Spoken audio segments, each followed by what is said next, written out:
Old vines, what exactly are they and why are they special? I'm in an old vine vineyard in Sonoma. In fact, this is one of the most famous old vine vineyards in California. This is the Pagani Ranch.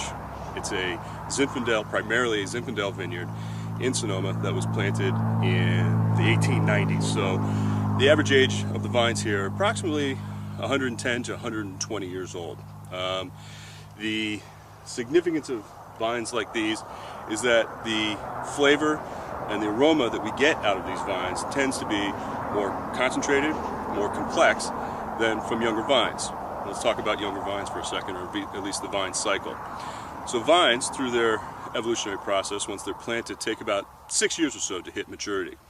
At about 6 years, they're producing fruit that is good quality. It can be used for wines that are of high quality and mainline production, and the yields that are achievable from these vines starts to get to a point that is definitely commercially viable for most wineries these days.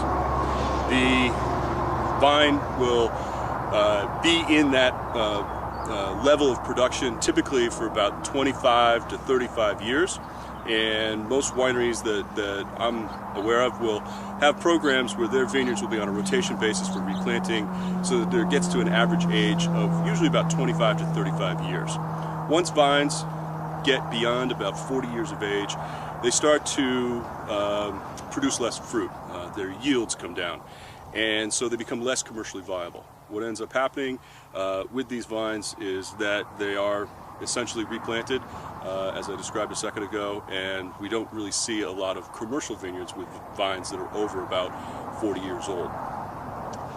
Every so often, though, around the world, there becomes some vineyards that are just producing and have been left to grow, such as this vineyard, for over 100 years. And so we are lucky enough to sometimes enjoy the fruit, the wines from these vineyards, to taste vines that were planted, taste fruit that comes from vineyards that were planted well before our lifetimes usually. The term old vine has really no legal definition, at least in the United States. We see it on labels across California. Typically it's going to be on Petit Syrahs, it's going to be on Zinfandels. These are grape varieties that were planted by the immigrant families that came to California in the late 1800s, early 1900s, and brought with them these vines, these grapes that they enjoyed in their native countries.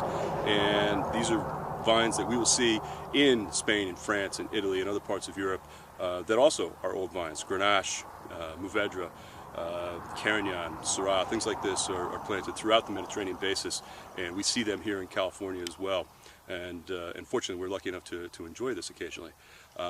Vineyards like this have been put under a lot of pressure over the years because of development, because of low yields, and typically they're ripped out and either replanted with younger vines that are going to be more commercially viable, or obviously housing developments or whatever. Now, the wines that result from these vineyards are going to be, as I stated a little while ago, more complex.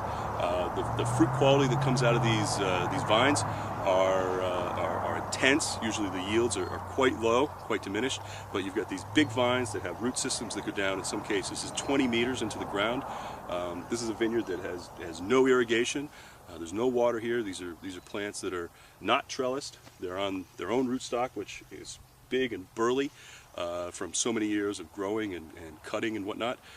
So they've got deep root systems that are sucking moisture and nutrients out of the earth, going through layers and layers of complex soil, especially here on the West Coast, where we have so much a mix of soil types and diversity of minerals and whatnot down in the soil. So drawing nutrients up out of the ground through these layers, this just adds to the complexity of the wines that are coming out of these vines.